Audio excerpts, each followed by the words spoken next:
investing in your kids' ears and nesting. Now this looks like a job for me, so everybody just follow me, cause we need a little controversy, cause it feels so empty without me. I said this looks like a job for me, so everybody just follow me, cause we need a little controversy, cause it feels so empty without me.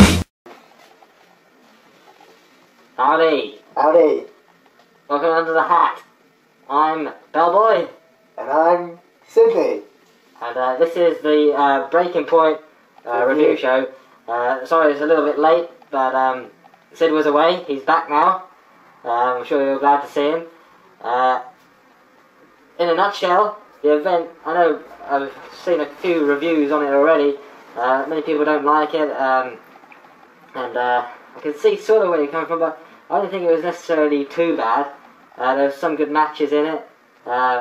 Right off the bat, ones that caught my eye was the DX Legacy match and Cena and Orton. Yeah. Those are probably the best two matches on the card. But start things off, I suppose we'll kick it off with the Tag Team Championship. Jericho and Show versus Mark Henry and MVP, who very much looked like a tag team, as I said before. This wasn't too good a match. No, nothing special. Could have been sort of a SmackDown or Raw match. It wasn't great. Yeah, it wasn't worthy of being on an event, I thought. No, it's pretty plain, simple. Opening match, nothing special. Big Show, illegally, he wasn't even a legal man. He nailed Mark Henry with that punch of his, and they retained the titles. Pretty much as much said you can say there. Yeah. Miz, this was the extra match that I didn't get a chance to predict. I probably would have gone with Kofi Kingston anyway. Kofi Kingston defending the championship successfully against the Miz. Probably a rematch is going to happen later date, but Kofi Kingston, I think they just like Kofi Kingston winning because of his theme music. You know. I didn't really go a lot on this match. No, nothing special either. Could have been a Raw or a SmackDown match as well. Exactly, yeah. So straight off the bat, two matches down. Nothing really that impressive, nothing really event-worthy at the moment. And then you had DX, didn't you? Yes, then DX and Legacy came about, and this I was actually quite impressed with. Yeah, this was a very good match. Plus, it made Legacy, for once, look like a proper good faction. Yeah, I mean, they were taking it to DX big time the whole time. I liked how they went around the crowd, out the back. Fans were getting really involved. Legacy were a great team. They really gelled together nicely. Like you said, Triple H and Michaels might be far better singly, but as a team, Legacy look better than DX. Yeah. On this occasion, and they look like a good tag team now, and they could probably get the tag team titles at some point. I think they deserve the tag team titles. Whether or not they go for them is another thing, but Shawn Michaels taps out. Triple H was out of commission after that bucket of ice over his head. He couldn't get really back into the frame of things, but it was a good win for Legacy, and I'm going to be interested to see what happens next. We'll go on to Carly versus Kane in the Kendo Kane, whatever the hell it is, match. Yeah. I don't know, it'd take a miracle to make a match between Carly and Kane great, but the Kendo sticks or whatever they are. Singapore Kane match. That's it, Singapore Kane. I suppose they spiced it up slightly, but nothing great. I mean, they're still very sluggish and slow in the ring. They got, hardly any chemistry together. Hopefully this is the end of the feud now. I think it should be. But, yeah. I mean, Kane, I did predict Carly as he was the face guy, and Kane got a one-up at SummerSlam, but maybe they're just thinking Carly just really realistically shouldn't beat Kane, which I is fair enough. can't see them fighting in the Hell in the Cell for the third main event match. Well, no, definitely not. I think that would be a travesty. Definitely. But Kane picking up the win nevertheless. Right, now we go on to Pat Patterson had a slight little promo in the ring with Dolph Ziggler.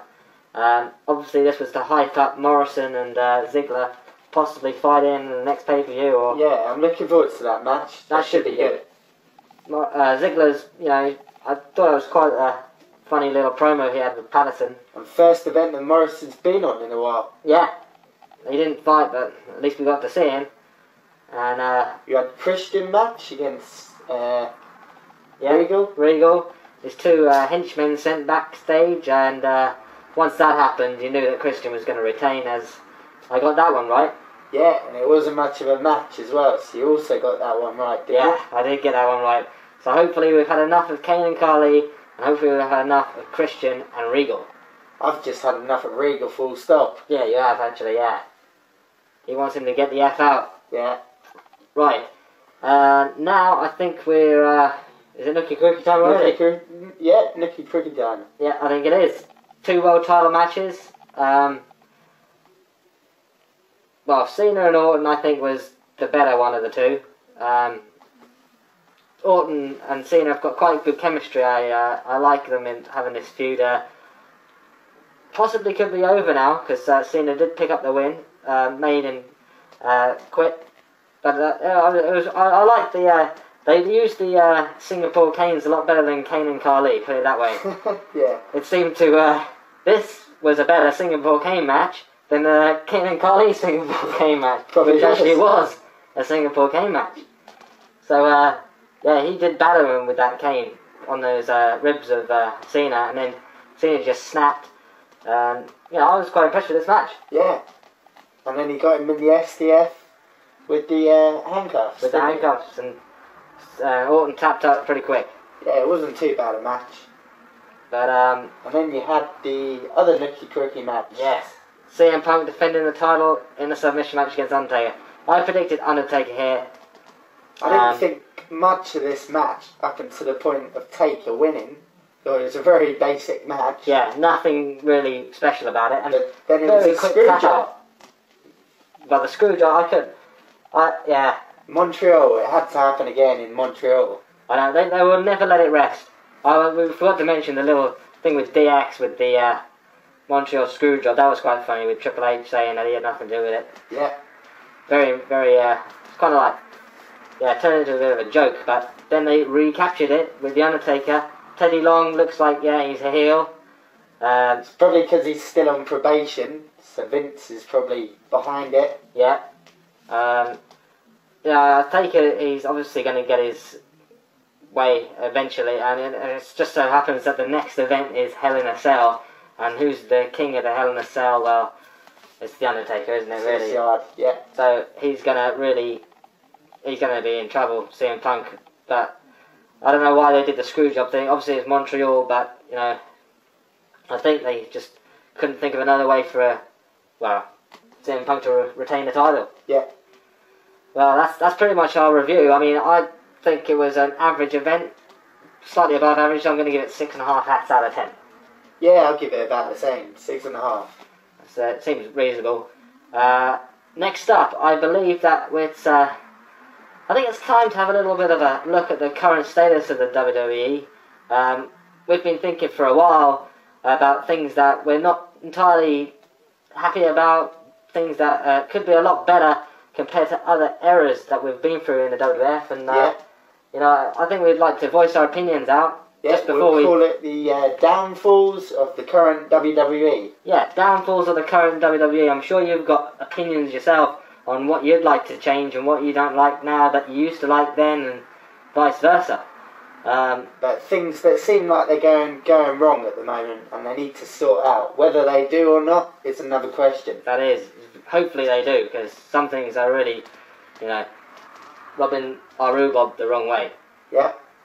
But I hope you've enjoyed this show.